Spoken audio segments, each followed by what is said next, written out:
வணக்கம். ஆம், இதில் நம்ம சில குணமான பெண்கள் சரிங்களா அதெல்லாம் பார்த்துட்ருக்கோம். இப்போது ஃபேமிலி லைஃப்குள்ளே வந்துட்டு என்டர் ஆகக்கூடிய பல பெண்கள் வந்துட்டு ஒரு 70% பெண்கள் வந்துட்டு இந்த வேலையை செய்கிறாங்க சரிங்களா. இந்த வேலையை செய்கிறாங்க. என்ன செய்கிறாங்கன்னா, அந்த ஃபேமிலிக்கு இந்த பிள்ளைங்க பிறந்த அப்புறமா கணவனை வந்துட்டு தன்னுடைய கண்ட்ரோலில் வந்துட்டு வைக்கிறாங்க. அவங்க கேட்டால் வந்துட்டு என்ன சொல்கிறாங்கன்னா, அப்படி தான் இருக்கணும். ஆனால் அவங்க ஜென்ஸுக்கு அவங்களுக்கு ஒன்றும் தெரியாது. நாம் வந்துட்டு இப்படி தான் வந்துட்டு இது வந்து அவங்க குடும்பத்தை வந்து கொண்டு வராங்களாம். குடும்பத்தை அவங்க வந்து கொண்டு வராங்களாம் அப்படின்ட்டு. அவங்க பேசவா தெரியாது சரிங்களா. பெண்கள் வந்துட்டு நல்லா பேசுவாங்க. ஆண்களோட பெண்கள் பயங்கரமாக பேசுவாங்க. ஆண்களுக்கு வந்து பேசுறது தெரியாது சரியா. ஒரு ஆண் பேசுகிறாங்க அப்படின்னா என்ன அர்த்தம், அவங்க வந்து அந்தளவுக்கு அவங்க வந்து செவ்வாய்க்காங்கன்னு அர்த்தம் சரிங்களா. என்ன இப்போது இந்த பெண்கள் வந்து பார்த்தீங்கன்னா தன்னுடைய கைப்பாவையாகவே அந்த பல ஆண்கள் வந்து மாத்திரம். இப்போது எங்கள் அண்ணா வந்துட்டு இப்போ வந்து போன ஒரு வந்திருந்தான் கடைசி அண்ணா. அவங்க ஒய்ஃப் கூட வந்திருந்தான். அவங்க அவங்க ரெண்டு பேருக்குள்ளே வந்து ஒரு வாக்குவாதம். அப்போது அந்த பொண்ணு வந்துட்டு கத்துறாங்க. அவங்க சொல்கிறது இவன் கேட்கணும் அப்படின்ட்டு. அவங்க என்ன சொல்கிறாங்கன்னா, அவங்க வந்து பிஹெச்டி பண்ணுறதுக்கு அவங்க வந்துட்டு அப்ளை பண்ணியிருக்காங்க போல். அது இவங்க யாருமே என்கிட்ட வந்து என்ன வந்துட்டு ஒரு பொருட்டாக வந்துட்டு எங்கள் ஃபேமிலி ஆளுங்க மதிச்சது கிடையாது. அதே மாதிரி என்னுடைய கணவரும் வந்துட்டு மதிச்சது கிடையாது. என்ன நினைப்பாங்கன்னா, எனக்கு ஒன்றுமே தெரியாது அப்படின்னு நினச்சிட்டு எல்லாம் தப்பாக செய்வாங்க. ஓகேவா. இப்போது அந்த பொண்ணு வந்துட்டு கத்தினாங்க.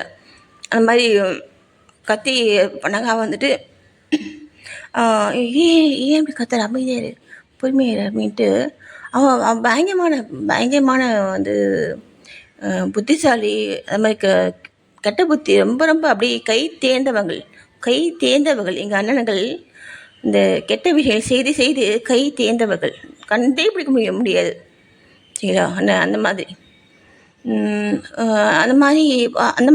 அந்த பெண் வந்துட்டு அவனை ஃபுல்லாக வந்துட்டு டாமினேட் பண்ணிட்டாங்க.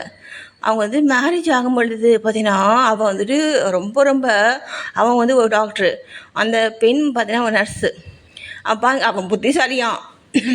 அந்த பெண் வந்துட்டு தன்னுடைய கண்ட்ரோலில் இருக்கணும் அப்படின்றதுக்காக ஃபேமிலி லைஃப்பில் வந்துட்டு எந்த பிரச்சனையும் வரக்கூடாது, தான் வாழணும் அப்படின்றதுக்காக அவன் வந்துட்டு அப்படியே சூஸ் பண்ணி ஒவ்வொரு விஷயத்தையும் சூஸ் பண்ணி அந்த பெண்ணை வந்துட்டு அவன் வந்து செலக்ட் பண்ணான். சரிங்களா. ஆன்லைனில் பார்த்து தான் அவன் வந்துட்டு சூஸ் பண்ணான் சரிங்களா. அது பெண் வந்துட்டு நர்ஸு வந்து ஒரு டாக்டர் சரியா. அப்போ நர்ஸு இந்த டாக்டருடைய கண்ட்ரோலில் தானே அந்த நர்ஸ் வந்துட்டு இருப்பாங்க. அந்த மாதிரி வந்து ஒரு இதில் அவன் வந்து மேரேஜ் பண்ணது. அதை மேரேஜ் பண்ணும்போது பார்த்தீங்கன்னா அவனுக்கிட்ட வந்துட்டு அந்தளவுக்கு அவன் வந்து காசு வந்துட்டு அவன்கிட்ட வந்துட்டு சம்பாதிக்க அவனுக்கு தெரியாது. தெரியாத அவனுக்கு அந்த ஒரு உடல் பலமும் அவனுக்கு ஹேண்டிகேப்டட் இல்லையா அவன். அப்போது அந்த பொண்ணுக்கிட்ட அந்த பொண்ணு வந்துட்டு அவங்க வந்து நிறைய வந்து சேவிங்ஸ் வந்து வச்சுருந்தாங்க. அதெல்லாம் வாங்கி தான் அவங்க வந்துட்டு பேங்க் அக்கௌண்ட்லேருந்து எல்லாமே அவன் வந்துட்டு இது எல்லாமே வந்துட்டு இவனுடைய இதில் வந்துட்டு கொடுத்துட்டாங்க அந்த பொண்ணு. அதை வச்சு கொஞ்சம் நிறைய விஷயங்கள் வந்துட்டு அவன் வந்து சாதிச்சுக்கிட்டான். மணிக்கு தாங்க வந்துட்டு மோஸ்ட்லி எல்லாமே பார்த்தீங்கன்னா மணி தான் வந்து அழிகிறாங்க. மணி வச்சு அவங்க என்ன தான் செய்ய போகிறாங்களோ தெரியல. அப்போ மணி வச்சு ஒருத்தவங்க வந்து ஒரு விஷயம் செய்யணும்னு நினைக்கிறாங்கன்னா என்ன அர்த்தம், அவங்களுக்கு மீதி எல்லாமே உங்களுக்கு கிடச்சிக்கணும்னு அர்த்தம் இல்லையா. மீதி எல்லாமே உங்களுக்கு கிடச்சிருக்கு. அதனால் அவங்களுக்கு இன்னும் காசுன்னு நினைக்கிறாங்க. அதுதானே உண்மை. எது நமக்கு பேசிக்காக இதெல்லாம் நமக்கு கிடைக்கலாம். மனித மனம் வந்துட்டு என்ன பண்ணும், அதுக்கு ஏங்கும் இல்லையா. அப்போது அப்போ அந்த பெண் வந்து பார்த்தீங்கன்னா தன்னுடைய கண்ட்ரோல் தான் என்னுடைய அண்ணா வந்து வச்சுக்காங்க. அவங்க வந்து மேரேஜ் ஆகும்பொழுது ரொம்ப அப்படியே ரொம்ப ஐயோ இந்த மாதிரி ஒரு பொண்ணு இருப்பாங்களா அப்படின்ட்டு ரொம்ப சாரி ரொம்ப என்னை வந்து மன்னிச்சிடுங்க, என்னை தயவுசெய்து என்னை ஏற்றுக்கோங்க.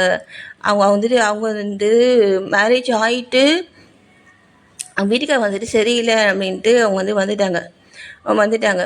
வந்துட்டு வந்துட்டு அவங்க வந்து தனியாக அவங்க வீட்டுக்காரர் வந்துட்டு ரொம்ப வந்து ஒஸ்ட்டாக வந்து அடிக்கிறாங்க அப்படின்ட்டு அவங்க வந்து வந்துட்டாங்க. வந்துட்டு வந்துட்டு வீட்டில் வந்துட்டு இருந்து படிச்சுட்டு நர்ஸுக்கு போனாங்க, நர்ஸ் வேலைக்கு போனாங்க. அப்புறமா தான் எங்கள் அண்ணா வந்துட்டு அவங்களுக்கு மேரேஜ் பண்ணாங்க. இப்போ செகண்ட் மேரேஜ் தான் அவங்களுக்கு. அந்த பொண்ணு பார்த்தீங்கன்னா, எனக்கு எனக்கு வந்து ஒன் டைம் கால் பண்ணாங்க. நான் அந்த அந்த அந்த அந்த பையனுடைய கைவிரல் கூட இது என் மேலே வந்து பட்டது இல்லைங்க. அவன் வந்து நான் வந்துட்டு மதிக்கவே என்னை வந்து அடிச்சுட்டே இருப்பான். எனக்கு வயிற்றுலேயே வந்துட்டு எட்டி வந்து உதச்சான் தெரியுங்களா? அப்படின்னு சொல்லி சங்கடப்பட்டாங்க. அப்படிங்களா, சரிங்க அப்படின்ட்டு நான் வந்துட்டு சரிங்க அப்படின்னேன். அந்த அந்த பொண்ணு வந்துட்டு ஒன் டைம் வந்துட்டு என்கிட்ட பேசினாங்க, சரிங்களா. அதுக்கப்புறம் அதுக்கப்புறம் அவங்க பேசலை. எல்லாமே பார்த்தீங்கன்னா இது எங்கள் அண்ணாவுடைய மைண்டு அந்த கிரிமினல் புத்திங்கிறது பயங்கரமாக வந்து வேலை செய்வான். பயங்கரமாக வேலை செய்வான். இங்கே வந்து எங்கள் வீட்டுக்கு வந்து வந்திருந்தான் பாருங்கள். அப்போ கூட இங்கே பாபா முன்னாடி அவங்க 2 பேரும் வந்துட்டு ரொம்ப அந்யோன்யமாக இருக்காங்க. எப்பயுமே இங்கே ஒரு ஃபேமிலியில் கணவன் மனைவி வந்துட்டு அந்யோன்யமாக இருக்காங்க அப்படின்னா தான் அந்த காடுடைய சப்போர்ட் வந்து கிடைக்கும். ஒருத்தங்க மட்டுமே வாழ்ந்துட்டு இருக்காங்கன்னு வச்சுக்கோங்களேன், அந்த காடுடைய சப்போர்ட் கிடைக்காது. சரிங்களா. அவர் கிடைக்குதுன்னா அதுக்கு என்ன காரணம்? அந்த ஆப்போசிட் பர்சன் வந்துட்டு போனால் போகுது அப்படின்ட்டு தன் குழந்தைகளுக்காக அவங்க வந்து மன்னிச்சு அவங்க வந்து ஏற்று வாழ்கிறாங்க. சரிங்களா. இதுதான் ட்ரூத்து. தியாகிகளாக இருப்பாங்க அந்த அந்த ஆப்போசிட் பர்சன்ஸு. இப்போ என்ன மாதிரி பல ஜென்ஸும் வந்துட்டு இருக்காங்க. சரியா. என்ன அப்போது அந்த பொண்ணு வந்து பார்த்தீங்கன்னா வந்து ரொம்ப வந்து டாமினேட் வந்து பண்ணிட்டு தான் இருக்காங்க. இப்போ வரைக்கும் அவங்க வந்து ஏன்னா பிள்ளைங்க வந்து வந்துச்சு, 2 பெண் குழந்தைங்க. வேறு வழி இல்லை, வந்து மாட்டிக்கிட்டான். இவன் என்னதான் புத்திசாலியாக இருந்தாலும் சரிங்க, கடவுள் கரெக்டாக எந்த இடத்துல அடைக்கிறோமோ அங்கே வந்துட்டு வச்சிடுவார். சரிங்களா அண்ணன். அதுதாங்க இந்த மாதிரிலாம் நம்மளுடைய சின்ன சின்ன புத்தியில் நம்ம மலையெல்லாம் வந்துட்டு காமிச்சு நமக்கு எல்லாம் தெரியும். நம்ம ஓவராக நம்ம வந்துட்டு ஆடக்கூடாது. யாருடைய பாவத்தையும் நம்ம வந்து சேர்த்துக்கக்கூடாது. சரிங்களா என்ன. பாவத்தை சேர்த்துக்கிட்டோம்னா அதுக்கான தண்டனை கண்டிப்பாக உண்டு. தவறு செய்த தண்டனை உண்டு. சரிங்களா. இப்போது இந்த மாதிரி பெண்கள் வந்துட்டு இருக்காங்க. ஃபேமிலிக்குள்ளே வந்து வரக்கூடிய கணவன் மகளை தன்னுடைய அடிமையாக மாற்றி செயல்படக்கூடிய பெண்கள் வந்துட்டு பல பேர் இருக்காங்க. அது வெளியே தெரிஞ்சால் வந்து அசிங்கம், அப்புறம் நம்ம ஃபேமிலிக்குள்ள பெண்கள் லைஃப் வந்து அஃபெக்ட் ஆகும் அப்படிங்கிறதுனால அந்த ஆண்கள் வந்துட்டு பொறுமைசாலியாக இருக்காங்க. அதை வந்துட்டு அவங்க வந்து அதை ஆரம்பத்திலேயே வந்துட்டு அவங்க வந்து ஷேர் பண்ணுறாங்க, வெளிப்படையாக ஷேர் பண்ணுறாங்க. இதை தெரிஞ்சு பார்த்தீங்கன்னா 90% ஆண்கள் வந்துட்டு ஒரு அந்த குடும்ப வாழ்க்கையில் வந்துட்டு இருக்கும் பொழுது ஃப்ராங்காக தான் வந்துட்டு இதை வந்து இருந்து செயல்படுறாங்க. இப்போ எங்கள் வீட்டுக்காக கூட சரி, அவர் வந்து ஃப்ராங்காக தான் வந்துட்டு இருப்பார். அவர் வந்து மறைக்க தெரியாது. என்ன என்ன வந்து ஒரு மனைவியை வந்துட்டு எந்த கணவனாலும் இது ஏமாற்றவே முடியாது. சரியா. மனைவி இதை ஏமாற்ற முடியாதுங்க. அவரால் வந்து மறைக்கவே முடியாது. அவர் என்ன பண்ணாலும் சரி, அவர் வந்துட்டு அப்படியே தான் ஃப்ராங்காக தான் பேசுவார் என்கிட்ட. சரிங்களா. அப்போது இந்த பெண்கள் வந்து பார்த்திங்கன்னா இந்த மாதிரி இருக்க பெண்கள் வந்து பார்த்திங்கன்னா நல்ல கதி வந்து அவங்களுக்கு கிடைக்காது. சரிங்களா. முக்திங்கிறது அவங்களுக்கு எட்டாக்கனியாக இருக்கும். முக்திங்கிறது எட்டாக்கனியாக இருக்கும். சரிங்களா. நீங்கள் உங்களை பற்றி யோசிங்க. என்ன உங்களை பற்றி ஏன் நீங்கள் வந்துட்டு அந்த பெண்கள் வந்துட்டு ஏன் வந்து உங்களுடைய ஆன்மாக்கள் ஏன் நீங்கள் வந்து தீங்கு செய்கிறீங்க? நரகம்ங்கிறது பார்த்தீங்கன்னா எதுவுமே இருக்காதுங்க. வெளிச்சம் இருக்காது, காற்று இருக்காது, தண்ணி இருக்காது, ஒன்றுமே இருக்காது. சரியா. அதை மட்டும் கிடையாது, ஆன்மா வந்துட்டு துன்பப்பட்டுட்டே இருக்கும். அதுதான் நரகம். புரியுதுங்களா. இது எப்படி நீங்கள் வந்துட்டு அந்த உங்கள் ஆன்மா வந்துட்டு எப்படி வந்துட்டு அங்கே வந்துட்டு நிலைக்கு இல்லாமல் இருக்கும். அதுதான் நரகம்ங்கிறது. எனக்கு தீங்கு பண்ணவங்க எல்லாம் வந்துட்டு நரகத்துக்கு போவாங்கன்னு சொல்லியிருக்காங்க. சரியா. யாருன்னா பார்த்தீங்கன்னா அபிராமி அந்த அதை நான் கேட்பேன் பார்த்தீங்களா, அந்த அம்மா அந்த அபிராமி அம்மா சொல்லியிருக்காங்க. சரிங்களா. எனக்கு தீங்கு பண்ண எங்கள் அண்ணா, என் தங்கச்சி, என்னுடைய தங்கச்சி வீட்டுக்காரங்க எல்லாருமே சரி. இது எவ்வளோ பெரிய வந்து ஒரு குடும்பம் தெரியுங்களா. நான் இந்த விஷயத்தில் நான் வந்து ரொம்ப ரொம்ப கவனமாக இப்போ என்னால் வந்துட்டு யாரும் பாதிக்கப்படக்கூடாது. ஏன்னா அந்த பாவம் நமக்கு எதுக்கு அந்த பாவம்?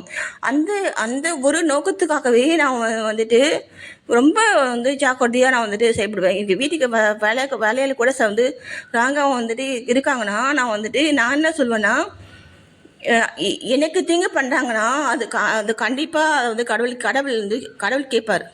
ஏன்னா நான் ஏன்னா நான் கேட்க மாட்டேன்.